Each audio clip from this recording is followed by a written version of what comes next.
Bueno, para ir terminando con este método del AEP, todos los métodos, tanto los logoterapéuticos de Viktor Frankl, que van viendo con la profesora Maricel, como los existenciales de Alfred Lengle, tienen indicaciones y contraindicaciones, y esto es muy importante tenerlo en cuenta. Generalmente es una pregunta de examen porque hay métodos que se pueden aplicar en algunos casos y en otros no. ¿En qué casos está indicado el AEP? En situaciones en que el paciente no comprende, no siente o se encuentra frente a situaciones con las cuales no puede lidiar.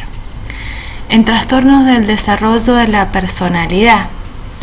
En situaciones en las que falta el contacto con los valores, o sea, neurosis noógenas o de vacío existencial. Cuando no se haya tomado una postura o no se haya hecho suficientemente clara esa postura, no hay libertad interior, con inseguridades, con miedo, en situaciones de incapacidad de tomar decisiones. En trastornos de la capacidad de respuesta del ser humano en relación con los demás, es cuando se sienten incomprendidos, relaciones conflictivas, quebrantadas. En todas estas situaciones es factible de aplicar el AEP.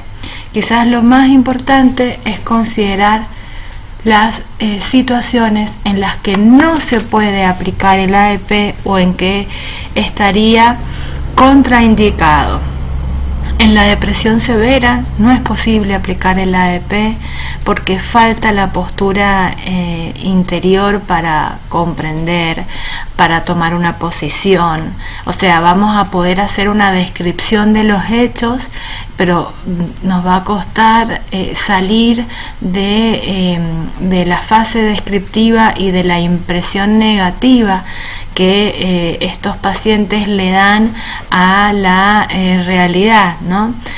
Las percepciones se encuentran distorsionadas, y recuerden que en la fase descriptiva era muy importante el contacto con la realidad. Entonces, en depresiones severas que podrían considerarse psicosis, el contacto con la realidad está distorsionado, y esto no es factible de que podamos hacer uso del AEP, que requiere un buen contacto con la realidad. Y en trastornos de ansiedad generalizada tampoco se puede aplicar el AEP, porque necesariamente necesitamos primero reforzar la personalidad, y entonces aplicar el AEP no refuerza la personalidad y nos va a ser factible de análisis de situaciones sin lograr el cambio que se quiera. También en los trastornos de ansiedad, el contacto con la realidad está distorsionado, como en la psicosis. Cuando uno habla de depresión severa, hace referencia más a psicosis depresivas o a trastornos de psicosis maníaco-depresiva, en donde no es posible. Siempre que hayamos o tengamos una psicosis, no va a ser posible el AEP, porque el paso fundamental, que es la descripción de los hechos, va a estar distorsionado. Entonces esto es importante tenerlo en cuenta. En el caso del AEP es más importante la contraindicación que la indicación. Salvo estas situaciones, para todas las demás es factible de aplicar el AEP. ¿Y cuál será la actitud que tiene que tener el terapeuta para poder aplicar el AEP? Bueno, es muy importante la autoexperiencia, algo que vengo repitiendo en casi todas las clases y con distintos métodos. ¿Por qué la autoexperiencia? Porque nos evita el poder proyectar los propios problemas, la propia personalidad, los propios conflictos en cuestiones del paciente. Es importante compartir sentimientos de lo que yo voy experimentando en relación al paciente, para que eso facilite tanto la comprensión mía de lo que está experimentando el paciente, como para que también aumente la comprensión que el paciente tiene de sí mismo y de la situación. Y es importante considerar que en el AEP no se hacen interpretaciones, o se hacen solo con el fin de aumentar esta capacidad de comprensión del otro. Entonces esto lleva a que el terapeuta no se posicione en un lugar de autoridad, de juicio, de conocimiento superior, sino que se posicione en una actitud empática de comprensión y de aumentar la capacidad comprensiva del sujeto. La actitud del terapeuta paso por paso. En el AEP 0, el terapeuta lo que tiene que hacer es tratar de ver con claridad la situación, intentar que se le haga comprensible a él lo que dice el paciente.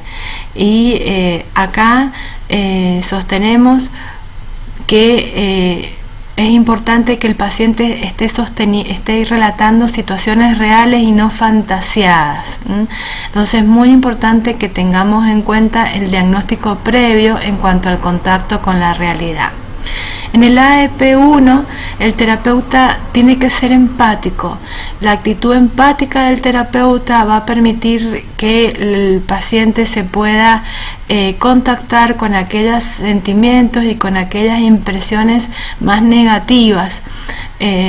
Cuando no existe esta actitud empática, difícil se hace visualizar estos sentimientos más negativos o juzgados negativamente por la sociedad. Quizás el paciente puede llegar a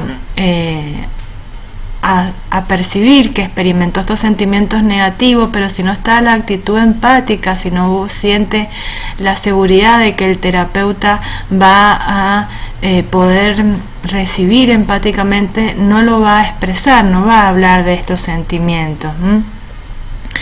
En el AEP2 es cuando se debe ser más confrontativo, más cuestionador, cuando se debe ser más inquisidor con las preguntas, sobre todo para que el paciente logre tomar una posición real y en relación a su propia opinión y no la opinión de los demás.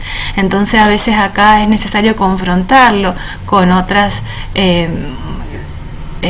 experiencias que ya conozcamos de su proceso terapéutico, o con otros comentarios que hayan hecho en otro momento. Sí, pero dijiste tal cosa, ¿estás seguro que lo vas a poder hacer? Y de esa manera ayudarlo a que si toma una posición, esta sea con firmeza.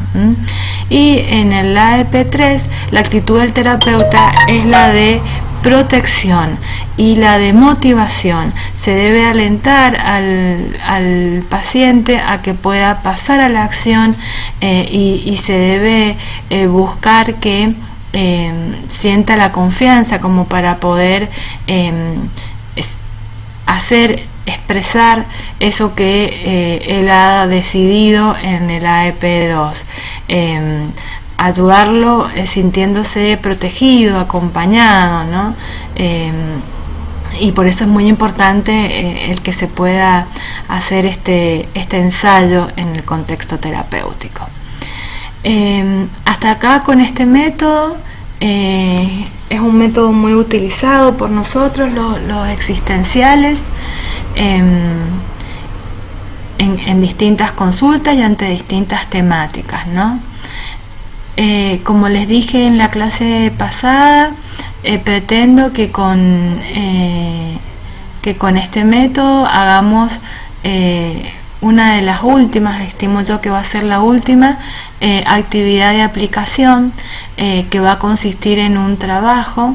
Ya les voy a dar las pautas para ese trabajo, pero en donde yo les voy a presentar una situación de un paciente y ustedes deberán fantasear, idear un diálogo terapéutico en el que vayan siguiendo los distintos pasos del AEP.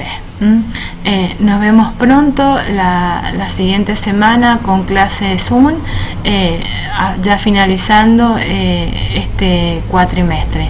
Mucha suerte y cuídense. Cariños.